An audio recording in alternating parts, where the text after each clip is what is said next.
और अब वो खबर जिसका इंतजार पूरा देश कर रहा है। एक साल से जिस कोरोना वैक्सीन का इंतजार किया जा रहा था, अब से तकरीबन 37 घंटों के बाद उस वैक्सीन की डोज लगना शुरू हो जाएगी। 2 दिन बाद शनिवार सुबह 7 बजे से वैक्सीन की डोज देने का प्रोग्राम शुरू होगा। इस वैक्सीनेशन प्रोग्राम को लेकर आपके मन में कई सवाल होंगे, जैसे सबसे पहले ये डोज किसे दी जा रही है, सरकार ने वैक्सीन की कितनी डोज खरीदी है, किस किस दिन वैक्सीन दी जाएगी, वैक्सीनेशन को लेकर क्या तैयारियां हैं। आपके मन में उठ रहे इन तमाम सवालों के जवाब देखिए इस रिपोर्ट में, इसमें आपको कोरोना वैक्सीनेशन प्रोग्राम की A to Z डिटेल मिलेगी। सोमवार, बुधवार, गुरुवार, शनिवार, इन 4 दिनों को दिमाग में अच्छी तरह बिठा लीजिए, क्योंकि यही वो 4 दिन हैं जिन दिनों में दुनिया के सबसे बड़े वैक्सीनेशन प्रोग्राम को अंजाम दिया जाएगा। जी हां, आप सही सुन रहे हैं। 2 दिन बाद से भारत में इतना बड़ा वैक्सीनेशन प्रोग्राम शुरू होने वाला है जितना इससे पहले कभी नहीं हुआ। ये वैक्सीनेशन प्रोग्राम कितना बड़ा, कितना विशाल है, इसका अंदाजा इसी बात से लगाया जा सकता है कि पहले फेज में 30 करोड़ लोगों को कोरोना वैक्सीन की डोज दी जाएगी। 16 जनवरी से वैक्सीन की डोज शुरू हो जाएगी। सरकार ने पूरी तैयारी कर ली है। हर स्टेट, हर बड़े शहर में वैक्सीन की डोज पहुंचा दी गई है।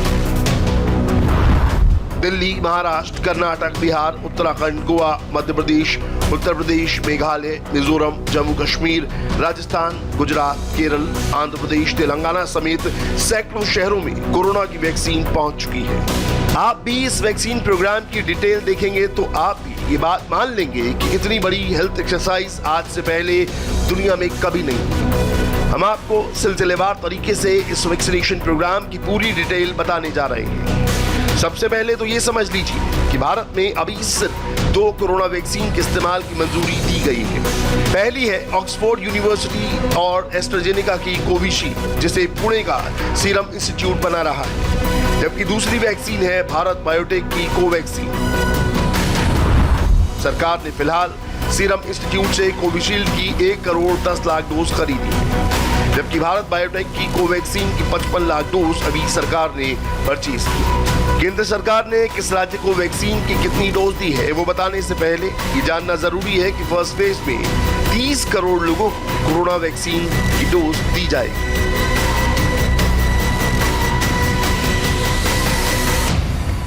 कोरोना के खिलाफ लड़ाई में एक निर्णायक चरण में प्रवेश कर रहा है। ये चरण है वैक्सीनेशन का। 16 जनवरी से हम दुनिया का सबसे बड़ा टीकाकरण अभियान शुरू कर रहे हैं। ये हम सभी के लिए गौरव की बात है कि जिन 2 वैक्सीन को इमरजेंसी यूज ऑथराइजेशन दिया गया है वो दोनों ही मेड इन इंडिया है। इतना ही नहीं, 4 और वैक्सीन प्रोग्रेस में है। फर्स्ट फेज में जिन 30 करोड़ लोगों को वैक्सीन की डोज दी जाएगी, सरकार ने उस प्रायोरिटी ग्रुप को डिफाइन कर दिया है। इस प्रायोरिटी ग्रुप को 4 ग्रुप में बांटा गया है। पहले नंबर पर है हेल्थ केयर वर्कर्स, इनकी संख्या 1 करोड़ के करीब है। इसके बाद नंबर आता है फ्रंटलाइन वर्कर्स, जैसे कि पुलिस, पैरामिलिट्री और आर्म फोर्स के जवान, होमगार्ड्स और सिविल डिफेंस के लोग। इसके साथ ही सैनिटेशन वर्क में लगे लोग, इनकी संख्या 2 करोड़ के करीब है। इसके बाद नंबर आता है 50 से ज्यादा उम्र के लोगों का, जिनकी संख्या सबसे ज्यादा यानी 26 करोड़ के आसपास है। इसके बाद आते हैं कोमोबिडिटी वाले लोग, यानी जो पहले से ही किसी बीमारी से जूझ रहे हैं और कोरोना के हाई रिस्क पेशेंट हो सकते हैं। इनकी संख्या करीब 1 करोड़ है। यानी पहले फेज में 1 crore health workers, 2 crore frontline workers, 50 साल से ज्यादा उम्र के 26 करोड़ लोग और कोमोबिडिटी के शिकार 1 करोड़ लोगों को कोरोना वैक्सीन की डोज दी जाएगी और ये संख्या 30 करोड़ हो जाती है। भारत का कोरोना वैक्सीनेशन प्रोग्राम कितना बड़ा है, इसका अंदाज़ा इसी बात से लगाया जा सकता है कि फर्स्ट फेज में ही इटली जैसे 5 देशों का वैक्सीनेशन कर दिया जाएगा। इटली की आबादी तकरीबन 6 करोड़ है और भारत में पहले चरण में ही 30 करोड़ लोगों का वैक्सीनेशन किया जाना है। यानी फर्स्ट फेज में इंडिया में जितने लोगों को वैक्सीन की डोज दी जाएगी, उतनी ही डोज से इटली जैसे देशों का 5 बार वैक्सीनेशन किया जा सकता है। भारत का कोरोना वैक्सीनेशन प्रोग्राम कितना बड़ा है, इसका अंदाजा इसी बात से लगाया जा सकता है कि फर्स्ट फेज में ही इटली जैसे 5 देशों का वैक्सीनेशन कर दिया जाएगा। इटली की आबादी करीब 6 करोड़ है और भारत में फर्स्ट फेज में ही 30 करोड़ लोगों का वैक्सीनेशन किया जाना है। यानी भारत में पहले ही चरण में जितने लोगों को कोरोना वैक्सीन की डोज दी जाएगी, उतनी डोज में इटली जैसे देशों का 5 बार वैक्सीनेशन किया जा सकता है। कोरोना वैक्सीन की 2 डोज दी जाएंगी। इस हिसाब से 30 करोड़ लोगों के लिए 60 करोड़ वैक्सीन की जरूरत पड़ेगी, लेकिन सरकार इसके लिए 66 करोड़ डोज प्रोवाइड करेगी, क्योंकि सरकार का मानना है कि वैक्सीन के ट्रांसपोर्टेशन से लेकर स्टोरेज में करीब 10% डोजेस का वेस्टेज हो सकता है। इसीलिए सरकार फर्स्ट फेज के लिए 66 करोड़ वैक्सीन की डोज प्रोवाइड कराएगी। फिलहाल 1.5 करोड़ से ज्यादा वैक्सीन की डोज खरीदी जा चुकी है। इनमें से दिल्ली को 2,74,000, महाराष्ट्र को 9,63,000, उत्तर प्रदेश को 11 लाख से ज्यादा, बंगाल को करीब 10 लाख, बिहार को 5.5 लाख, ओडिशा को 4 लाख से ज्यादा, तमिलनाडु और आंध्र प्रदेश को भी 5 लाख से ज्यादा कोरोना वैक्सीन की डोज दी गई हैं। अब हम आपको एक एक करके बताते हैं कि किस राज्य में वैक्सीनेशन की क्या क्या तैयारियां की गई हैं। सबसे पहले दिल्ली की तैयारियों के बारे में बताते हैं, क्योंकि दिल्ली ने भी कोरोना का काफी कहर देखा था। कोरोना पर काबू पाने के लिए कई बार केंद्र सरकार को दिल्ली सरकार की मदद करनी पड़ी थी। ऐसे में दिल्ली में वैक्सीनेशन पर काफी फोकस किया गया है। सारे देश की तरह दिल्ली में भी 4 दिन वैक्सीनेशन होगा। सोमवार, मंगलवार, गुरुवार, शनिवार को कोरोना वैक्सीन की डोज दी जाएगी। शुरुआत में 81 सेंटर्स पर वैक्सीन लगेगी। हर सेंटर पर 100 लोगों को वैक्सीन लगाई जाएगी। यानी जिस दिन वैक्सीन दी जाएगी उस दिन दिल्ली में 8100 लोगों का वैक्सीनेशन होगा। बाद में सेंटर्स की संख्या 1000 तक की जाएगी। हर सेंटर पर 8 से 10 मेडिकल स्टाफ होगा। दिल्ली में वैक्सीनेशन के लिए 2.4 लाख हेल्थ वर्कर्स का रजिस्ट्रेशन किया गया है। दिल्ली को अभी केंद्र सरकार से 2.74 लाख डोज मिले हैं, जिनमें से 1.20 लाख हेल्थ वर्कर्स के लिए वैक्सीन मिली है। दिल्ली सरकार ने अपनी सारी तैयारियां कर ली हैं। दिल्ली सरकार और दिल्ली के लोग वैक्सीनेशन के लिए पूरी तरह से तैयार हैं। आज सुबह ही मैंने अपनी टीम के साथ सारी तैयारियों का जायज़ा लिया। सभी तैयारियां पूरी कर ली गई हैं और सभी टीम्स लोगों को वैक्सीन लगाने के लिए तैयार हैं। पहले दिन 16 जनवरी को 81 जगहों पर वैक्सीन लगाई जाएंगी। एक एक जगह पे लगभग एक दिन में 100 लोगों को वैक्सीन लगाई जाएगी। हफ्ते में 4 दिन वैक्सीन लगाई जाएगी। सोमवार, मंगलवार, गुरुवार और शनिवार। इसके अलावा जो 2 दिन होते हैं उस दौरान रेगुलर वैक्सीन लगती हैं, तो हम नहीं चाहते कि जो रेगुलर वैक्सीनेशन दूसरी बीमारियों की हैं वो सफ़र करें। और एक दिन संडे हो गया, तो 4 दिन, हफ्ते में 4 दिन वैक्सीन लगाई जाएंगी। शुरुआत में हम 81 सेंटर्स पे शुरू कर रहे हैं। इसको बढ़ा के कुछ दिन में 175 सेंटर कर दिए जाएंगे और उसको बढ़ा के कुछ दिनों के और बाद 1000 सेंटर्स पूरी दिल्ली में वैक्सीनेशन के लिए तैयार किए जा रहे हैं। केंद्र सरकार से हमें अभी तक 2,74,000 वैक्सीन की डोज मिली हैं। जैसा कि आप जानते हैं कि एक व्यक्ति को 2 डोज लगेंगी और 10% एक्स्ट्रा देती है केंद्र सरकार टूट फूट और उन चीज़ों के लिए। तो ये जो 2,74,000 हमें वैक्सीन मिली हैं, ये लगभग 1,20,000 हेल्थ केयर वर्कर्स के लिए सफिशेंट हैं। और दिल्ली में हमारे 2,40,000 हेल्थ केयर वर्कर्स ने रजिस्टर किया है। सो हम उम्मीद करते हैं कि अगले कुछ दिनों के अंदर जो और ज़रूरत है हेल्थ केयर वर्कर्स के, वो भी हमारे पास जल्दी वैक्सीन आ जाएंगी। तो दिल्ली सरकार एक तरह से पूरी तरह से तैयार है। आपको बता दें, हर शख्स को कोरोना वैक्सीन की 2 डोज दी जाएंगी। पहली और दूसरी डोज के बीच 28 दिन का गैप होगा। हेल्थ मिनिस्ट्री के मुताबिक वैक्सीन का असर दूसरी डोज देने के 14 दिन के बाद दिखता है। वैक्सीनेशन में पहली प्रायोरिटी हेल्थ वर्कर्स को दी जा रही है। वैक्सीनेशन के लिए सरकार ने कोविन नाम का ऐप बनाया है। अब तक 70 लाख से ज्यादा हेल्थ वर्कर्स इस ऐप में अपना रजिस्ट्रेशन करा चुके हैं। वैक्सीनेशन प्रोग्राम के लिए लाखों सेंट्रल और स्टेट गवर्नमेंट के कर्मचारियों को ट्रेनिंग दी गई है।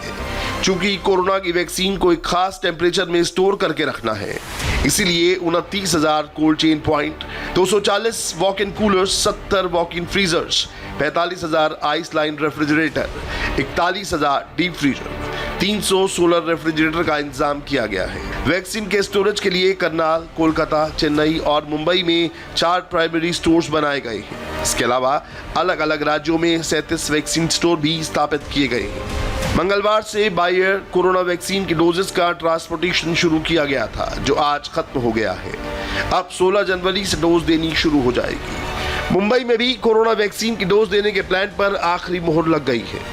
हम इस समय मुंबई के उसी एफ साउथ वार्ड के बाहर मौजूद हैं, जहां पर पुणे के सीरम इंस्टीट्यूट से 1,39,000 कोविशील्ड वैक्सीन लाई गई है। यहां के स्टोरेज में उसे स्टोर करके रखा गया है और 16 तारीख की सुबह करीबन 6 बजे वो सारी वैक्सीन निकाली जाएंगी और बीएमसी के उन 8 बीएमसी हॉस्पिटल और 1 कोविड सेंटर ले जाया जाएगा, जहां पर पूरी वैक्सीनेशन की प्रक्रिया की जाएगी।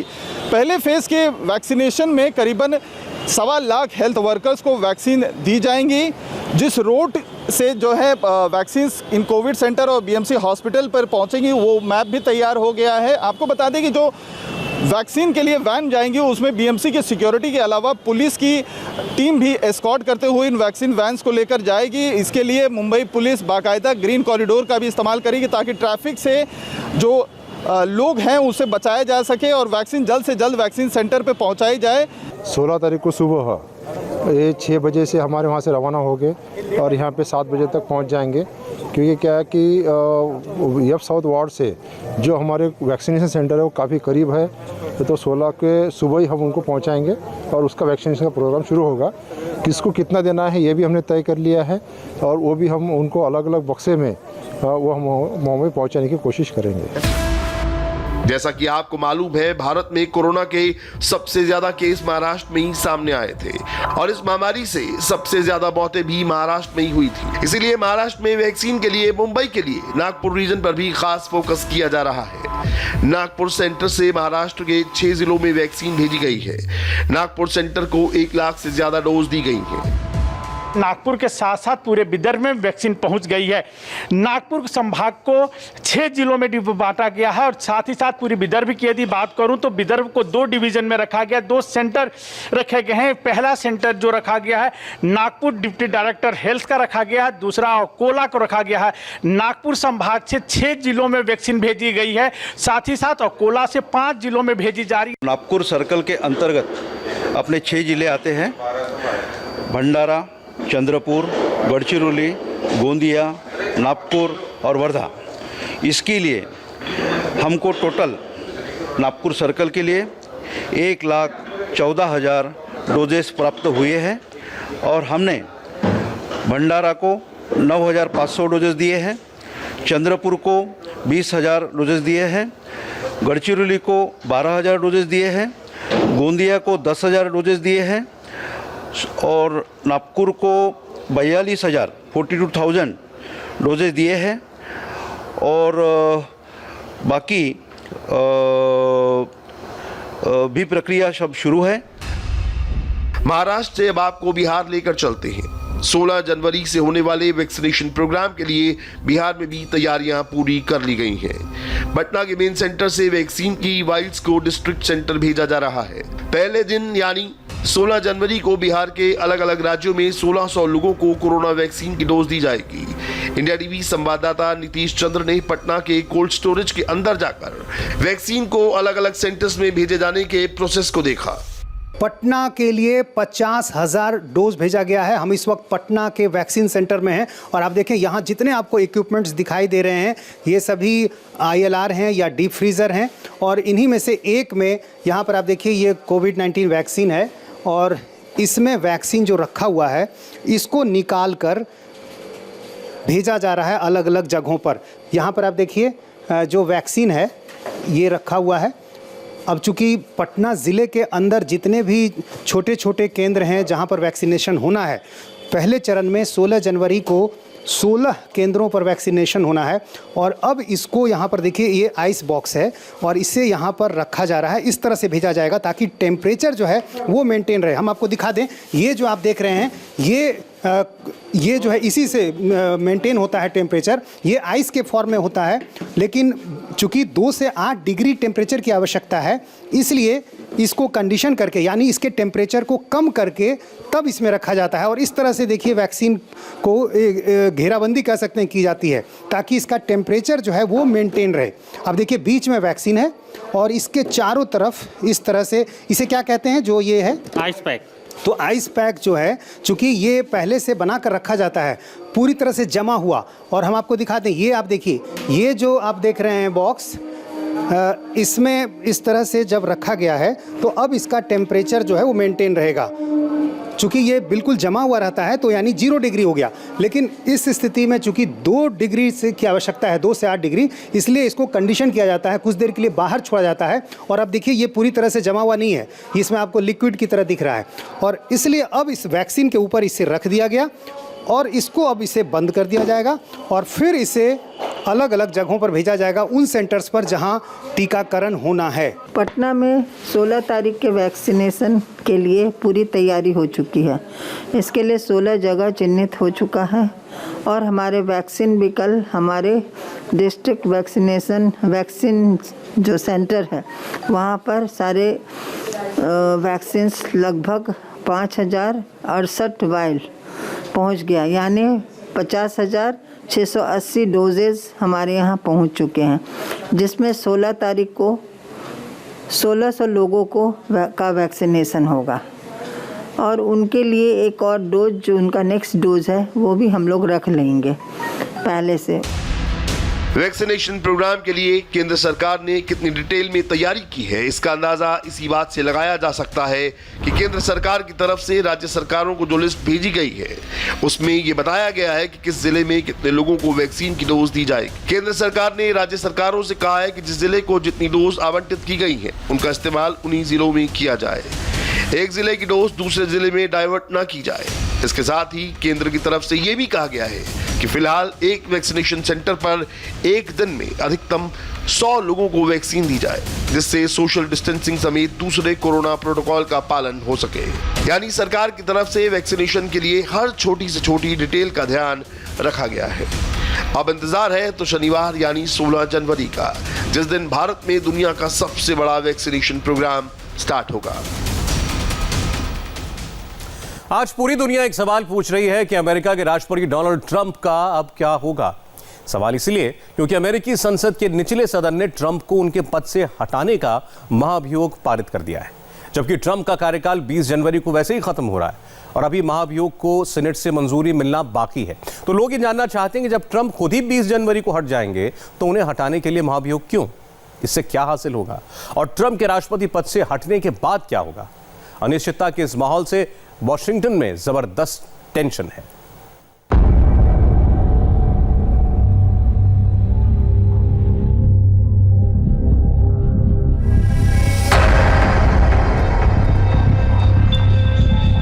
यह अफगानिस्तान या इराक का कोई अमेरिकन मिलिट्री बेस नहीं है। ये तस्वीरें वर्ल्ड की इकलौती सुपर पावर होने का दावा करने वाले अमेरिका की संसद की है। अमेरिका की संसद आज किले में तब्दील हो चुकी है। इसकी हिफाजत में हजारों नेशनल गार्ड्स लगाए गए हैं। संसद के भीतर बाहर गलियारों में वर्दीधारी हथियारबंद सैनिक तैनात हैं। यह मंजर देखकर लगता है मानो अमेरिकी संसद पर आतंकवादी हमले का डर हो कि हजारों सैनिक उसकी सुरक्षा में लगा दिए गए हैं।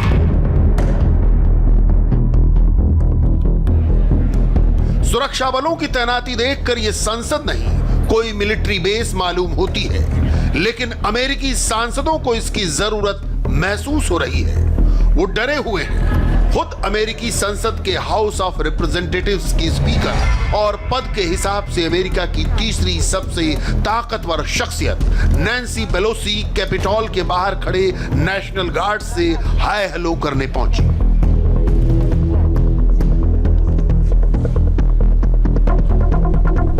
सिर्फ कैपिटॉल ही नहीं, व्हाइट हाउस से लेकर अमेरिका की राजधानी वॉशिंगटन डीसी के चप्पे चप्पे पर जबरदस्त सुरक्षा इंतजाम किए गए हैं। अब जबकि अमेरिका में नए राष्ट्रपति शपथ लेने जा रहे हैं तो उसकी राजधानी में इमरजेंसी लगी हुई है।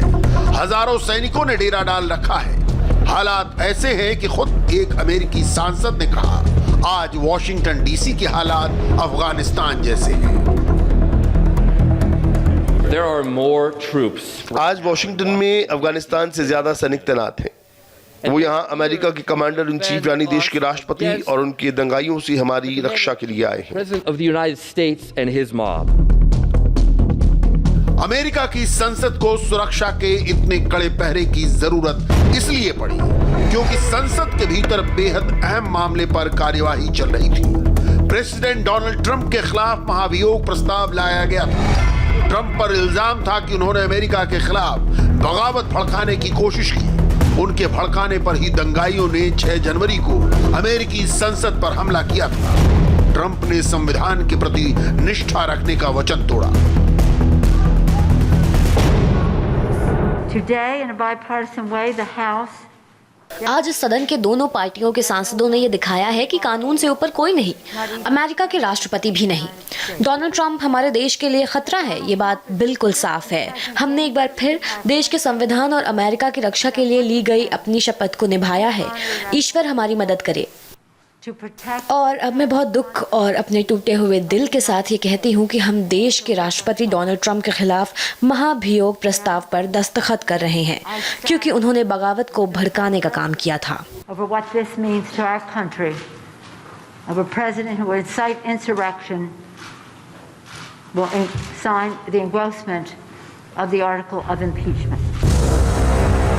ट्रंप के खिलाफ महाभियोग को अमेरिकी संसद के निचले सदन यानी हाउस ऑफ रिप्रेजेंटेटिव्स ने पास कर दिया है। स्पीकर नैंसी पेलोसी ने ट्रंप को देश के लिए सबसे बड़ा खतरा बताया। विपक्षी डेमोक्रेटिक पार्टी के सांसदों के साथ साथ खुद ट्रंप की पार्टी के 10 सांसदों ने भी ट्रंप के खिलाफ महाभियोग प्रस्ताव के समर्थन में वोट किया। The resolution is adopted without objection. The motion to reconsider is laid upon the table. House of representatives के इम्पीचमेंट मोशन पारित करने के बाद डोनाल्ड ट्रंप अमेरिका के पहले ऐसे राष्ट्रपति बन गए जिनके खिलाफ 2 बार महाभियोग पारित हुआ है। 2019 में भी अमेरिकी संसद के निचले सदन में ट्रंप के खिलाफ महाभियोग प्रस्ताव पारित हुआ।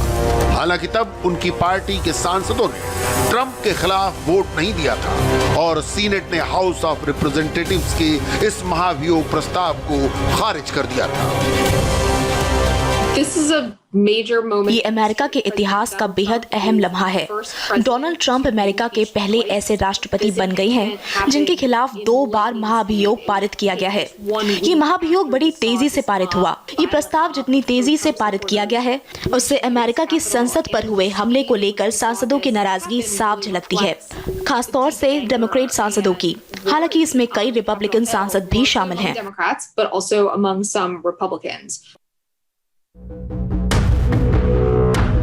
इसीलिए अमेरिका के सांसद कह रहे हैं कि संसद को खुद अपने ही राष्ट्रपति डोनाल्ड ट्रंप और उनके दंगाई समर्थकों से खतरा है। इसीलिए अमेरिकी संसद से लेकर व्हाइट हाउस तक इतने तगड़े सुरक्षा इंतजामों की जरूरत है।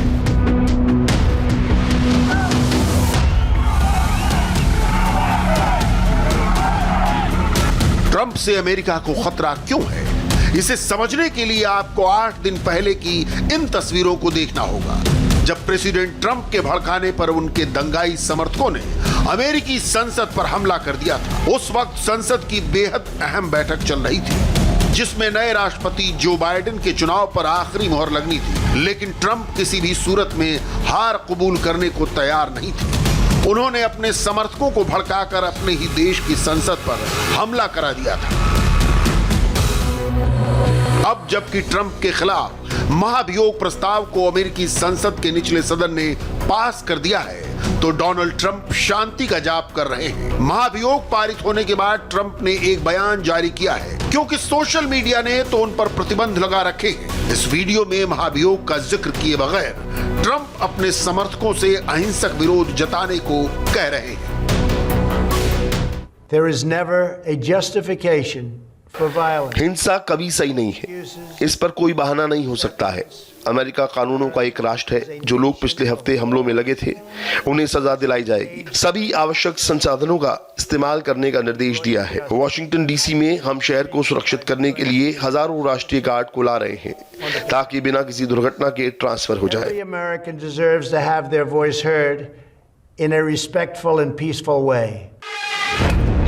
ट्रंप का शांति पाठ एक तरफ, पर ट्रंप के खिलाफ दूसरी बार महाभियोग प्रस्ताव पारित होने के बाद सबसे बड़ा सवाल यह है कि आखिर अब डोनाल्ड ट्रंप का क्या होगा? क्या उन्हें राष्ट्रपति पद छोड़ना पड़ेगा? क्या ट्रंप के खिलाफ मुकदमा चलेगा? असल में अमेरिका के राष्ट्रपति को उनके पद से हटाने के लिए संसद के दोनों सदनों यानी हाउस ऑफ रिप्रेजेंटेटिव्स के साथ साथ सीनेट से भी महाभियोग प्रस्ताव पारित होने की जरूरत है। लेकिन सीनेट की बैठक अभी नहीं चल रही और अमेरिका में नए राष्ट्रपति के पद ग्रहण से पहले सीनेट की बैठक होने वाली भी नहीं है। हालांकि अमेरिका की डेमोक्रेटिक पार्टी चाहती है कि सीनेट की इमरजेंसी मीटिंग बुलाई जाए। फिलहाल अमेरिकी सीनेट में ट्रंप की रिपब्लिकन पार्टी का बहुमत है और वो इमरजेंसी पावर्स का इस्तेमाल करने को राजी नहीं। जाहिर है निचले सदन से महाभियोग पारित होने के बाद भी ट्रंप की सेहत पर कोई खास असर नहीं पड़ने वाला। महाभियोग पारित होने से ट्रंप पर कोई असर नहीं पड़ेगा। उन्हें न तो दोषी ठहराया जाएगा और न ही पद से हटाया जा सकेगा, लेकिन वो इससे पहले ही पद से हट चुके होंगे। पर संसद पर हमले की वजह से अमेरिकी सांसदों में जबरदस्त नाराजगी है। ये अमेरिका के राष्ट्रपति के हिंसा भड़काने वाले इतिहास की अभूतपूर्व घटना थी। वो इसके लिए उन्हें यूं ही नहीं छोड़ देना चाहते, भले ही ट्रंप पद से हट जाएंगे। मतलब ये कि डोनाल्ड ट्रंप को 20 जनवरी यानी उनका कार्यकाल खत्म होने तक उनके पद से नहीं हटाया जा सकता। 20 जनवरी को ट्रंप की जगह जो बाइडेन अमेरिका के राष्ट्रपति बन जाएंगे। अब सवाल यह है कि ट्रंप के राष्ट्रपति पद से हटने के बाद क्या होगा? राष्ट्रपति पद छोड़ने के बाद भी ट्रंप पर सीनेट में महाभियोग चलाया जा सकता है। ऐसा हुआ तो भी प्रस्ताव पारित होना मुश्किल है। इसे ऐसे समझिए, 19 जनवरी के बाद अमेरिकी सीनेट में डेमोक्रेटिक पार्टी और रिपब्लिकन पार्टी की ताकत एक बराबर होगी। दोनों पार्टियों के 50 से 20 सीनेटर होंगे। सामान्य मामलों में उपराष्ट्रपति कमला हैरिस का वोट टाई ब्रेकर का काम करेगा, यानी डेमोक्रेटिक पार्टी को सामान्य बहुमत तो मिल जाएगा, लेकिन महाभियोग प्रस्ताव के लिए 2/3 बहुमत चाहिए। यानी ट्रंप के पद से हटने और जो बाइडेन के राष्ट्रपति बनने के बाद भी महाभियोग प्रस्ताव जारी रहेगा। इसका मतलब ये है कि ट्रंप के खिलाफ सीनेट में महाभियोग तब चलेगा जब जो बाइडेन राष्ट्रपति बन जाएंगे। यानी जो बाइडेन को सत्ता संभालने के बाद सिर्फ महामारी, आर्थिक अनिश्चितता, नस्ल और पार्टी के नाम पर बटे देश की चुनौतियों भर से नहीं जूझना होगा। उन्हें अपने पहले के राष्ट्रपति के ऊपर चल रहे महाभियोग की चुनौती से भी निपटना होगा। अमेरिका के इतिहास में ऐसा पहले कभी नहीं हुआ। अगर सीनेट में 20 जनवरी के बाद ट्रंप पर महाभियोग के प्रस्ताव पर चर्चा होती है तो ट्रंप के खिलाफ आजीवन चुनाव लड़ने पर प्रतिबंध लग सकता है। उन्हें राष्ट्रपति के तौर पर मिलने वाली सुविधाएं समाप्त की जा सकती है। लेकिन जो बाइडेन के लिए ये मौका बेहद अजीब होगा, क्योंकि किसी राष्ट्रपति के कार्यकाल में उससे ठीक पहले राष्ट्रपति रहे व्यक्ति पर महाभियोग चलने की ये घटना अमेरिका के इतिहास में पहली बार हो रही होगी। इससे पहले 1974 में रिचर्ड निक्सन के खिलाफ जेराल्ड फोर्ड के कार्यकाल में महाभियोग प्रस्ताव लाया गया था, लेकिन इस प्रस्ताव पर चर्चा से पहले ही प्रेसिडेंट जेराल्ड फोर्ड ने रिचर्ड निक्सन को माफी दे दी थी। अमेरिकी राष्ट्रपति के पास ये अधिकार है कि वो किसी भी व्यक्ति को किसी संभावित अपराध से पहले ही माफी दे सकता है। ऐसी अटकलें हैं कि राष्ट्रपति पद से हटने से पहले ट्रंप खुद को माफी दे सकते हैं। अमेरिकी मीडिया में ऐसी खबरें आई हैं। कहा जा रहा है कि ट्रंप प्रेसिडेंट के विशेषाधिकार का इस्तेमाल करके अपने पूरे परिवार को माफ करने के विकल्प पर विचार कर रहे हैं। उन्होंने इस बारे में अपने सलाहकारों से भी चर्चा की है। सवाल यह है कि क्या डोनाल्ड ट्रंप खुद को माफ कर सकते हैं? क्या यह संविधान के हिसाब से ठीक होगा? अगर ट्रंप खुद को पार्डन देंगे तो किस अपराध के लिए देंगे? क्या प्रेसिडेंशियल पार्डन के बाद भी ट्रंप के खिलाफ कोई केस चल सकेगा? और क्या संसद में चल रहे महाभियोग पर इस माफीनामे का कोई असर होगा?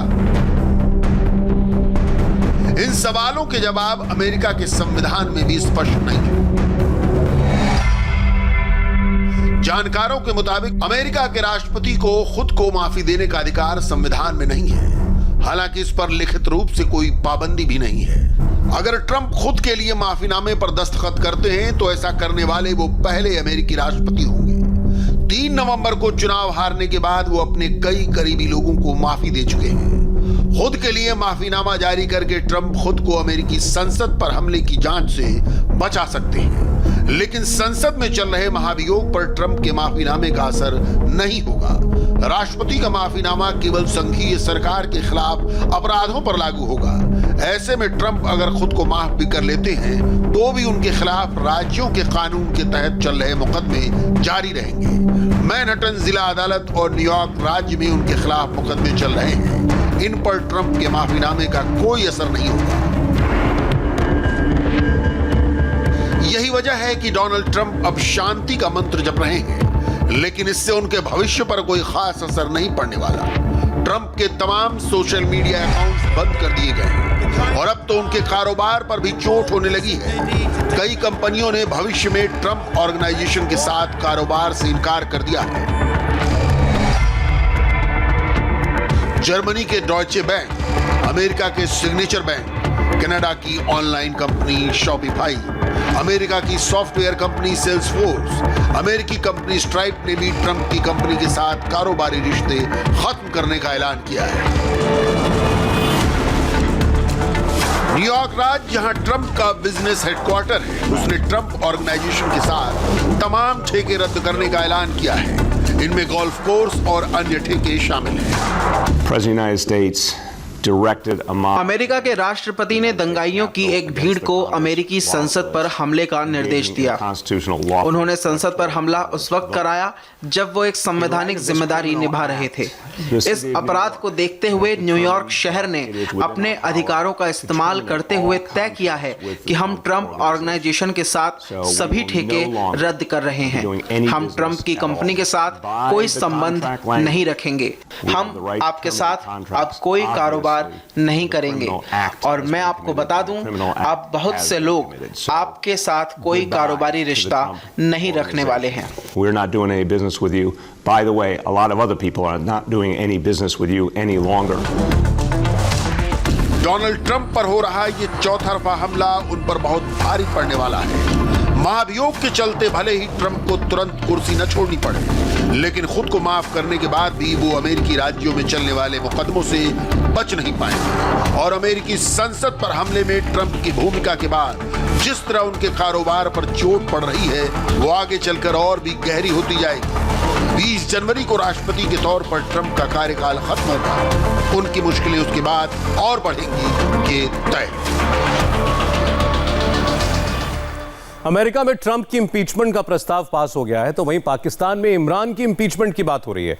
कुछ देर पहले बिलावल भुट्टो की बहन बख्तावर भुट्टो जरदारी ने ट्वीट करके कहा है कि उन्हें उस दिन का इंतजार है जब तालिबान को गले लगाने वाले कठपुतली प्राइम मिनिस्टर का इंपीचमेंट हो। पाकिस्तान में इस वक्त सारे विपक्षी दल इमरान खान को हटाने के लिए पूरा जोर लगा रहे हैं। इमरान खान के साथ साथ पाकिस्तान की फौज भी निशाने पर है। मौलाना फजलुर रहमान ने फौज को ऐसा ललकारा है कि पाकिस्तान आर्मी बैकफुट पर है और नाजायज कोई जलसा करेंगे वो हमारी ऊपर हुकूमत करेगा। कोई अखबार को दबाना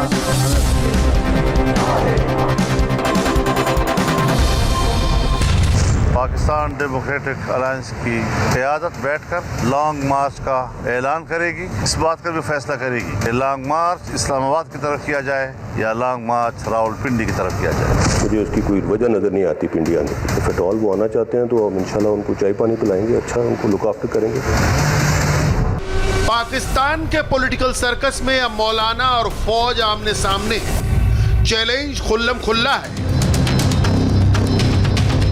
मौलाना ने रावलपिंडी मार्च की धमकी दी तो फौज ने पहली बार चुप्पी तोड़कर कहा कि मौलाना आएंगे तो चाय पिलाएंगे, लेकिन मौलाना पीछे हटने को तैयार नहीं। डीजीएसपीआर ने कहा है कि अगर पीडीएम आती है रावलपिंडी तो हम उनको चाय और पानी पिलाएंगे। क्या आप चाय पानी पीने के लिए तैयार? उनका जो बयान है उसको आप किस नजर से, कल जो प्रेस कॉन्फ्रेंस है उन्होंने भी खुशतबी में बात की है और मैंने भी रात जवाब खुशतबी में दे दिया है उनको कि आप खुद तो पापा जॉन्स के पिज्जे खाते रहे और हमें चाय पानी पे टरखाएं, तो चाय पानी पर तो उन्होंने अभिनंदन को भी टरखाया था, हमें उनके बराबर तो ना समझे ना। फौज का टी ऑफर 2 दिन से पाकिस्तान में फर्स्ट हेडलाइन बना हुआ है। वहां के पॉलिटिकल एक्सपर्ट्स फौज के बयान के अलग अलग मायने निकाल रहे हैं। आप तो कहते थे कि जो कुछ हो रहा है उसके पीछे सिलेक्टर्स का हाथ है। आप सिलेक्टर्स से मुराद एस्टेब्लिशमेंट बयानी फौज लिया करते थे। वाज़े तौर पर आर्मी चीफ तर्जुमान पाक फौज ने कह दिया कि हमारा कोई ताल्लुक नहीं सियासत में और आप इदारों से रुजू करें। तो सर आपके बयानियों को तो जवाब बड़ा अच्छा मिल गया कि आप फौज का कोई ताल्लुक नहीं है उस सियासत से जिसमें उसको आप घसीटना चाहते हैं। ठीक है, तो फिर तो कोई फिक्रमंद होने की जरूरत ही नहीं है। अगर वाकई कोई राब्ता नहीं है तो क्या मसला है? फिर इसको चलने दें जैसे चल रहा है। हमें भी कोई मसला नहीं है। हमारे कुछ लीडरान जो दावा कर रहे हैं, क्योंकि ये रवाबित ज्यादातर इनफॉर्मल मैकेनिज्म के जरिए होते हैं, तो उन्होंने कुछ तफसीलात से हमें भी आगाह नहीं किया कि किसने राब्ता किया और किस वक्त राब्ता किया। हमने ये तमाम गुफ्तगू सुनी है जिसका आप जिक्र कर रहे हैं, लेकिन अगर एस्टेब्लिशमेंट का व्यू यही है कि कोई राब्ता नहीं है तो ठीक है, वो अपने व्यू पे कायम रहे।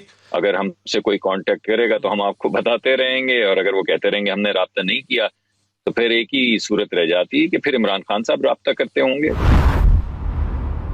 डीजीएसपीआर की प्रेस ब्रीफिंग के बाद हर कोई अपना अपना मतलब निकाल रहा है, उनके बयानात को लेकर हर कोई इसकी अपनी तशरीह कर रहा है। लेकिन मौलाना फजलुर रहमान साहब ने जो बातें कहीं उनसे भी हलचल मची है, और फजलुर रहमान साहब ने डीजीएसपीआर के बयान पर रद्दमल भी दिया, क्योंकि कुछ घंटे का ही फासला था दोनों के बयानात में।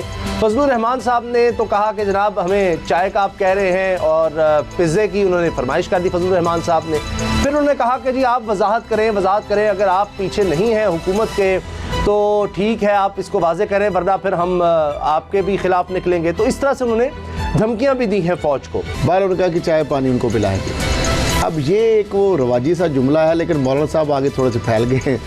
उन्होंने कहा जनाब वो खुद पिज़्ज़ा खाएं और हमें चाय पानी पे टरखा दें। तो लिहाजा ये है कि उन्होंने आसिम सलीम बाजवा साहब पर चोट की है। हाँ जी, वो समझेगी ना, बात जरा समझने वाली बात है। फौज से तनातनी के बीच मौलाना फजलुर रहमान ने बलूचिस्तान के लोरालाई में बड़ा पावर शो किया। ज्वाइंट अपोजिशन पीडीएम के इस जलसे में न मरियम नवाज पहुंची न बिलावल आए। इसके बावजूद हजारों की भीड़ उमड़ी। यहाँ भी फौज को लेकर मौलाना के तेवर एग्रेसिव दिखे। फैसला ये करना है कि पाकिस्तान का मालिक पाकिस्तान के अवाम हैं या पाकिस्तान का मालिक हमारे कुछ ताकतवर इदारे। आज फैसला कुल वक्त आ गया है। ताकतवर इदारों से मौलाना का सीधा मतलब फौज है। मौलाना लगातार कह रहे हैं कि फौज ने ही चुनाव में धांधली करके इमरान की जाली सरकार बनवाई है। लोरालाई के जलसे में मौलाना ने सिलेक्टेड वजीर आजम पर गालियों की बरसात कर डाली। ये जाली हुकूमत, ये जाली वजीर आजम, इसके तो अकल ही नहीं है, इसका तो कोई नजरिया ही नहीं है। ये तो कभी कहता है मेरी हुकूमत आएगी तो रियासत मदीना बनाऊंगा, कि इस कमबख्त ने मुल्क की मईशत का वो कबाड़ा कर दिया है कि खुदा जाने अब इसको दोबारा ठीक कैसे किया जाए। अपोजिशन और सरकार की इस नूरा कुश्ती में पाकिस्तान की फौज का बाजा बज रहा है। आमतौर पर किसी भी मुल्क में फौज पर इस तरह से खुलेआम बात नहीं होती। फौज पॉलिटिक्स से अलग रहती है, लेकिन पाकिस्तान में इसका उल्टा है। यहाँ फौज ही सियासत कर रही है, इसीलिए मौलाना एंड कंपनी सिलेक्टेड हुकूमत और सिलेक्टर फौज को टारगेट कर रहे हैं। फौज एक इदारा है, हम इस इदारे का एहतराम करते हैं, हम रियासत के लिए उसको नागुज़ीर समझते हैं। हजार एहतराम के बावजूद उनको इस बात की वजाहत करनी होगी कि वो गैर जानबदार फरीक है, अगर वो फरीक है तो फिर हमारा हक बनता है कि GHQ के दरवाजे पर हम अपना एहतजाज न कराएं। एक तरह से हम कह सकते हैं DGISPR ने बड़े खैर सगाली का इजहार करते हुए कहा कि आए हम आपको चाय पिलाएंगे, मगर मौलाना उसी मोड में है, अटैकिंग मोड में है। मौलाना ने तो कल इस तरह गुफ्तगू की जैसे वो चीफ जस्टिस ऑफ पाकिस्तान है कि वो फौज को डांट रहा है, मुझे गारंटी दो कि तुम क्या न्यूट्रल हो। यार व्हाट इज दिस भाई, नॉनसेंस। फौज पर डिबेट इसलिए भी हो रही है क्योंकि खुद प्रधानमंत्री इमरान खान बौखलाहट में अनाप शनाप बातें कर रहे हैं। नियाजी ये तक कह चुके हैं कि नवाज शरीफ लंदन में बैठे बैठे फौज पर तख्ता पलट का प्रेशर बना रहे हैं। अब पाकिस्तान में पूछा जा रहा है कि इमरान को ये सब कैसे पता चल रहा है। पाकिस्तानी फौज को ये कहने की कोशिश कर रहे हैं कि आप एक इलेक्टेड गवर्नमेंट को गिरा दें, और फिर ये साथ कह रहे हैं कि अगर पाकिस्तानी फौज नहीं गिराती तो फौज को कह रहे हैं कि जनरल बाजवा को गिरा दें। वो जो नवाज शरीफ बेसिकली ये कह रहा है ना कि फौज को कह रहा है कि बाजवा को और ISI चीफ को गिरा दें। ये कभी मैंने अपनी जिंदगी में, कभी मैंने पाकिस्तान में सिविलियन गवर्नमेंट के दौरान किसी को फौज को अटैक करते ऐसे नहीं देखा।